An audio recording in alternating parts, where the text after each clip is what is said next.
Hello and welcome, I am Arumba. Thank you for joining me. We're going to play some more of our Russian Rampage World Conquest attempt in Hearts of Iron 4 here. So, yeah, we're spending some manpower. We got 12.9 million young ones ready to lead the charge. We are pushing into Turkey. We are preparing to attack Sweden, also known as Paradox. We've got about 40 days or so until we can actually invade him. I don't think I started on Norway just yet. Of course, he's going to join the Allies almost as soon as we declare. Pretty sure. We're steering clear of Japan and Italy and Germany and nationalist Spain for now. Interestingly, the United States has still not chosen to join the Allies, despite it being March of 94. Sorry, March of 1940, that's what I meant to say. So, yeah. Pretty happy with the way things are shaping up right now. Let's just pay attention mostly to this Turkey front.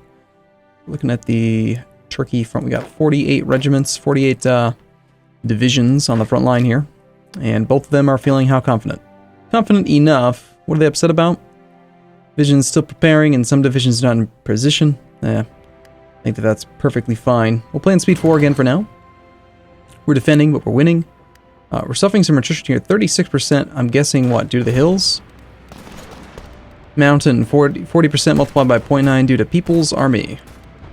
So really, it's mostly just a small chance that we're going to see the infantry equipment break down in the mountains there. But we have to push, so, you know, go for it, right?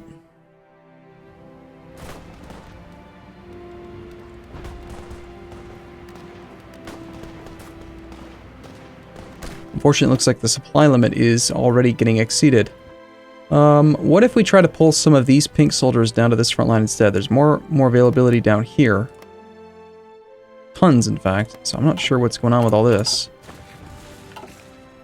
So we've got these little orange guys here trying to fill in. Let's pull pink down to at least here. Actually go like this and bring you over a little bit.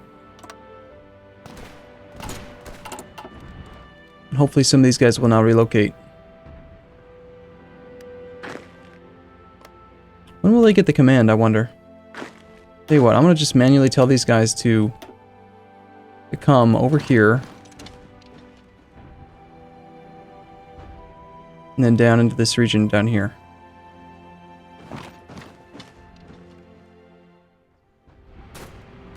And these 7 guys as well. Alright, well, we are winning these 3 battles, so it looks like we're taking some terrain. I'm assuming that the AI is going to continue to advance when they get the opportunity to. I mean, they are set to not aggressive, just a balanced manner execution. And they seem to be doing a fairly good enough job. I like the idea of just letting the AI kind of handle some of the movements, because it makes things a lot simpler. Some troops are moving into here, which will cut off these guys, which is nice. Hopefully. I wonder if I mix in a few mobile units, some more armor into that frontline army, if they will be smart enough to maybe use them and actually try to take over territory with them, or if they'll just end up using them for combat like any other unit.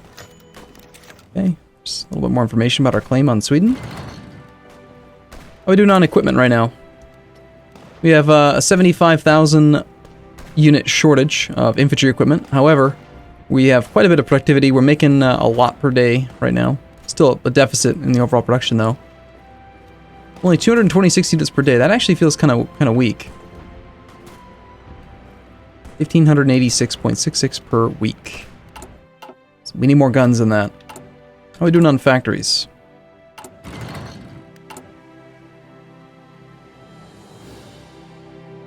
Let's commit a few more of these up there. And what are these guys making? We've got building military factory, got the radar stations coming in, and then beyond that, mostly military factories. Okay, that's good. I feel good about that. Repairs are being done automatically. How close are we to being able to wage war on Sweden? 21 days or so, about 3 weeks. How goes the British Raj front? Got plenty of divisions down here. I remember in the last episode, or at least the last recording session, I accidentally lost an armored division because I'd forced them to move forward a little bit. Who owns this? Portugal. Okay. Everyone's set to execute. However, the attack vectors need to be updated, it looks like. Okay, so let's say Purple, I'd like to come all the way down to this area here. Preferably, I think, got 11 divisions of infantry that are assigned to this kind of crazy line. Apparently this is its own division, own line. Get rid of that one. It's not hostile to them right now. Get him automatically reassigned somewhere else. Let's kind of cross those over. So we got 6 divisions there, 11 divisions there. Where's the rest? Their front line over here as well? Alright. Get those 6 divisions to leave there. They should automatically head over, right? No, looks like they're just going to stay unassigned. It's when they... See, that's kind of interesting to me. Like, they won't reassign unless they push up against the country and their front line disappears. You know what I mean?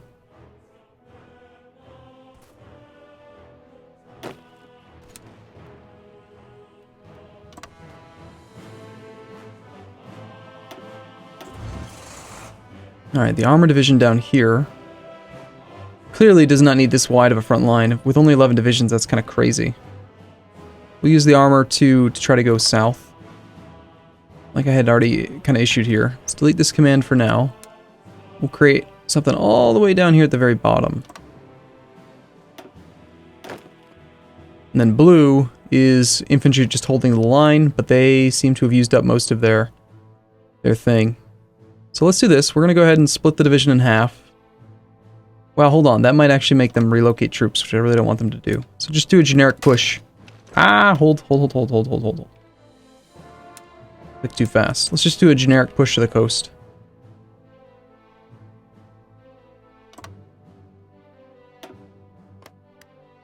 And that should make us take over more British Raj here pretty quickly. One thing I need to pay close attention to is this resistance to occupation thing. We've got some over here in Delhi. Checking victory points again. We've got 15, and we did the math before. That means we need, what, probably 8 divisions to control this thing. So, let's go find our cav. We've got 4 that can be deployed right now. We'll deploy these guys over here.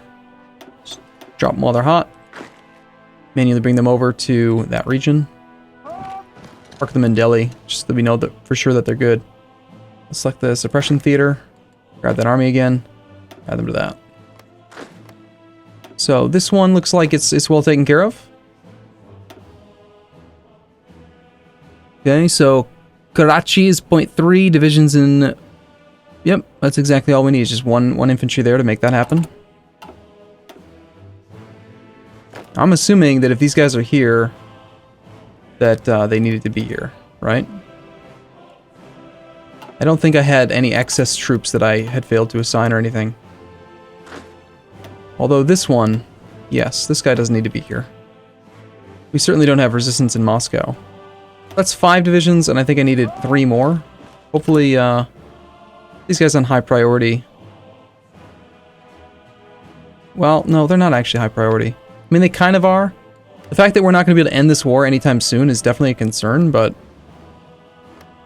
One thing I did notice from looking at the war is that France is actually apparently working their way towards capitulation, even though we haven't occupied any of their land. I'm guessing they may capitulate toward us as well. Like, if Germany takes over all of France, Germany, Italy, that's good for me, I think. Possibly. I mean, the German Reich and Italy are going to get quite strong, but I feel pretty confident that I'll be able to beat them. If the Netherlands has just capitulated, does that mean that Germany gets control of all the way down here? No. Good, I don't want them to get all that rubber. Would clearly be bad. Insufficient resources, we need more steel. Germany! Let's be friends, buddy, for a little while. Until it's time for me to kill you. Sweden. We have a week to go. Paradox Day. It's upon us. Fall of Paris. Yes, the German Reich does seem unstoppable. Meanwhile, Soviets are pushing into Turkey, so... Alright, we are hostile with all this down here. We can span down into to Africa. Unfortunately, one thing I kind of maybe didn't realize or consider at the time was that my divisions, when I upgraded them to 40 combat width, their supply use is 2.35 per division. So that's kind of a lot when you consider that Africa has, like, some regions that have no supply at all. It's going to be very hard to maintain a front line with this many troops. So, yeah. We're going to pull pink down to here. Pull you down to here. Let's actually change the pink vector a little bit. I'd like them to maybe expand over here to the edge. And then we'll have yellow, yellowish, push up to, I mean, really anywhere in this region. Just make sure you expand up there and get that thing. The other troops should start to pull forward as the front line does become more open. We're fighting Turkey's troops down here. And of course, we should actually take a look at some of this combat just to see how they're kind of resisting us. Insufficient intel to provide unit details, but we can see here that their combat width is only 12. It looks like it's just probably 6 divisions of infantry, if I had to guess. Sorry, 6 brigades of infantry. But we are getting armor on most of these guys. Despite having quite a few penalties to combat here from these rookies, getting all these young, able-bodied men. We've already enlisted like 900,000 troops, 900,000 young men for the front lines. All right, Sweden. Let's just declare this war. I feel no real reason to let him stay out of it. Which means we can grab the Paradox front and engage their game plan. Of course, Sweden joins the Allies. Our wars get merged, and we start marching. Okay, still 76,300 units of infantry equipment shortage, 320 some days, and I don't like seeing that value go up. Game is really lagging. Did it crash? Oh, okay, hold on, there was a peace deal there. An armistice between the German Reich and the French Third Republic has been signed at Compiègne, something word. In the very railway carriage in which the German surrender in World War I was negotiated, under the terms of the armistice, a French government under Marshal Pétain, based out of Vichy, will continue to administer most of southern France, while the rest of the country falls under German occupation zone. Some French officers have vowed to continue resistance from abroad, but this puts an effective end to the fighting in France, at least for the time being. So, Vichy France declared war on France. So he, apparently, is this, a fascist-dominated France down here. Okay, well that's interesting. That means that we're really only facing the United Kingdom now to actually get our peace deal. I wonder, how have we been even doing on naval battles? Unread naval battle results.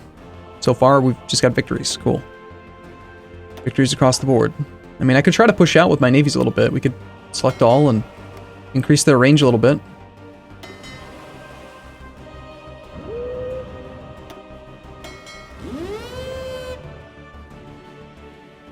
Since we can only do 3 zones, let's go ahead and expand out a little bit into the North Sea. Now, why is it that the guys that are doing search and destroy can reach farther? These guys are based out of Leningrad. You guys are also based out of Leningrad. Is it because they're doing a different mission or different type of ships, maybe? Yeah, it is different ships. We have exiled divisions. Okay, so we're no longer with France, which means that we are sort of stuck down here.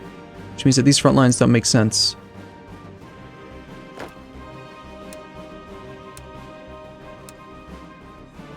Get rid of that attack plan now. Ignore this border here then.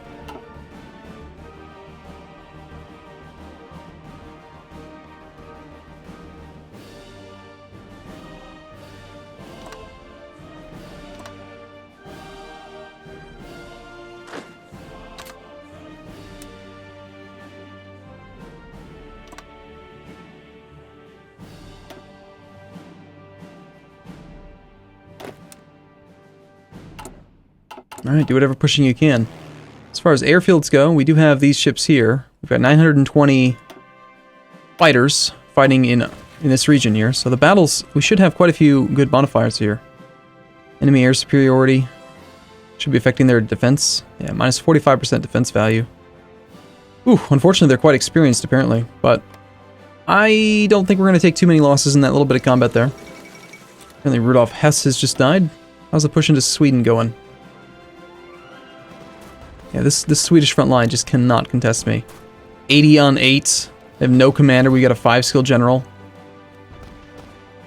Speaking of generals, more concessions have been forced onto legionary Romania, with Bulgaria reclaiming southern someplace.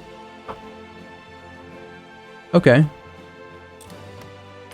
These guys are fascist? They're in no faction. They're equal, fascist, non-aligned.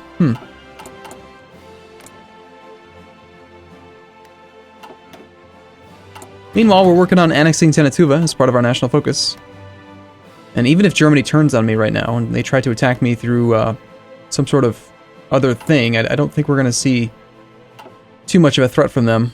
I really do want to get down there and take that rubber.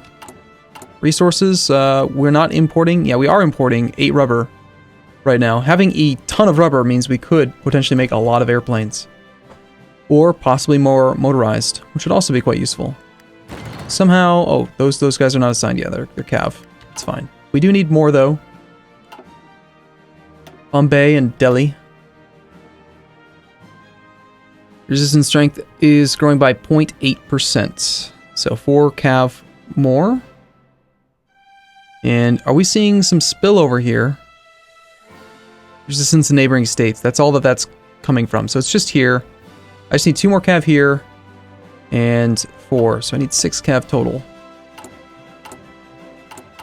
Let me know what your thoughts are. Do you guys think that it makes sense to maybe, like, just disable disable the resistance in this game? I'm not trying to be all whiny or complaining or anything. It's just, it certainly is one of the less fun things that they added to the game.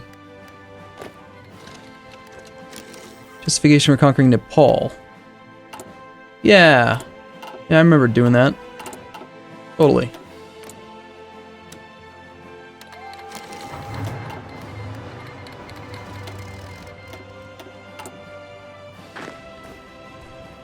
Alright, we have another infantry division here who's not assigned. I don't like that I've got these multiple divisions on the front line here. 7 plus 17 is 24, okay. Like, they keep on, like, they're overlapping as well, which is rather strange.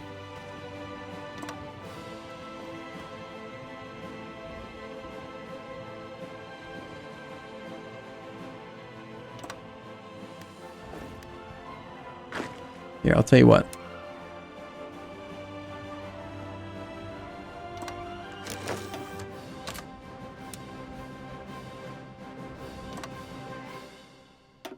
Go ahead and engage on that thing as well. I did change over the priority of the Cav because I don't want to deal with this resistance. Hopefully they'll get some guns. It's not even very much that they really need. And the thing that's kind of interesting about it as well is they don't even need to have all their equipment to be good at what they do. So we have some resistance building up over here as well now. The main reason why we didn't want to be at war with the Allies is just that we could get rid of all this nonsense, you know, pretty early on.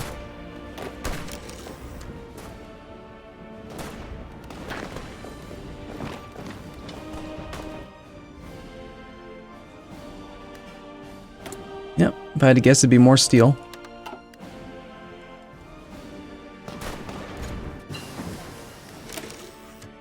Oh, wow. Minus 5% research. Cool. Let's go ahead and keep on working on, like, decryption. It's going to be important, I think, against Germany and Great Britain as well. This push appears to be not going too fast. He's suffering attrition. Let's go ahead and manually make this fight happen. 20 combat width versus 20 combat width. 234 soft attack value. Our breakthrough could be better, but I really don't know how combat works in this game. Like, I still don't quite understand it.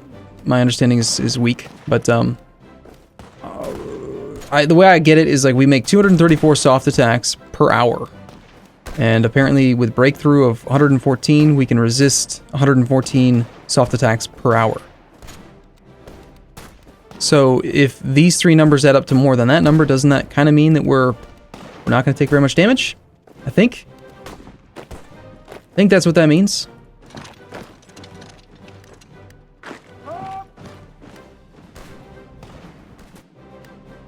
We certainly didn't have any issue winning that fight, so... Alright, we have annexed Tanatuba. Welcome to the Union, comrades. War with Japan. No, not yet. Not in an offensive war, so we can't improve the Stalin line yet. Can't go for claims in the Baltic, which we probably don't even need anyway.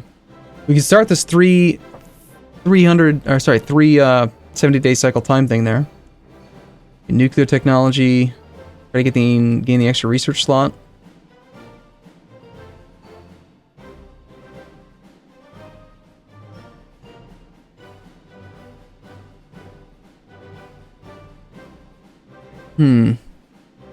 One research bonus for light aircraft, medium aircraft, heavy aircraft.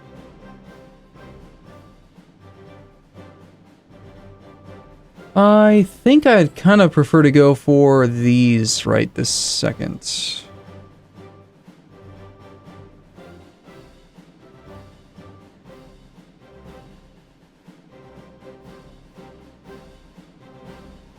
Yeah. That way we can just kind of knock out more research overall. The earlier we get it, the better. Looks like Nepal is trying to do something. Okay, so Tanatuva. There's a guy near Mongolia. He doesn't exist anymore. Good. That's what I like to see. I'm trying to manually control these guys around a little bit.